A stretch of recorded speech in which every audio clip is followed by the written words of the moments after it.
श्रीमद् भागवत पुराण स्कंध 10 अध्याय 3 श्रीकृष्णांचे प्रकटीकरण श्लोक क्रमांक 4 आज आपण पाहू.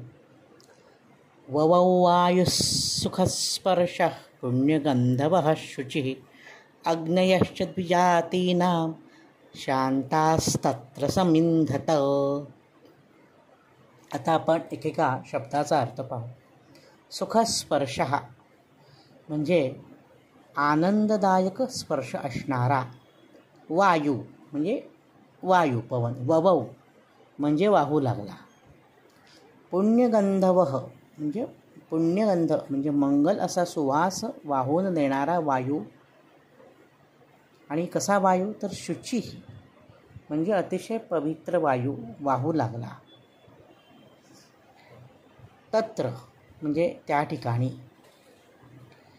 द्विजातीनां अग्नयः द्विजातीनां म्हणजे ब्राह्मणांचे अग्नी.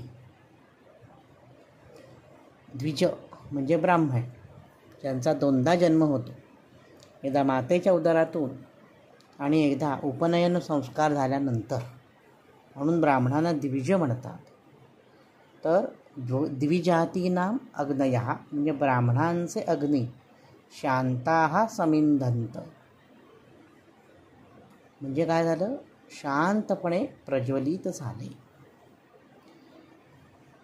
म्हणजेच भगवानांच्या अवतरणाच्या वेळी निसर्गाची आणि आजूबाजूच्या परिसराची कशी अवस्था होती त्याचं वर्णन शुकमुनी करत आहेत आणि आपल्याला सांगतात की पवित्र आणि सुगंधी वारा आपल्या स्पर्शाने लोकांना सुखी करीत वाहत होता. ब्राह्मणांचे अग्नी म्हणजे अग्निहोत्र. ब्राह्मण सतत अग्निहोत्र करीत असत, तर त्यांचे कधीही न विझणारे अग्नी हे कंसाच्या अत्याचारांनी विझले होते. पण ते यावेळी पुन्हा एकदा प्रज्वलित झाले. अग्निकुंडातून ते अग्नी प्रज्वलित झाले, कारण त्यांचा तारणहार अवतार घेत होता. आजच्या भागात इथेच थांबतो. नवनवीन माहितीपूर्ण व्हिडिओ पाहण्यासाठी ऐकण्यासाठी वैभव दातार ऑफिशियल हा माझा यूट्यूब चॅनल जरूर सबस्क्राईब करा. धन्यवाद.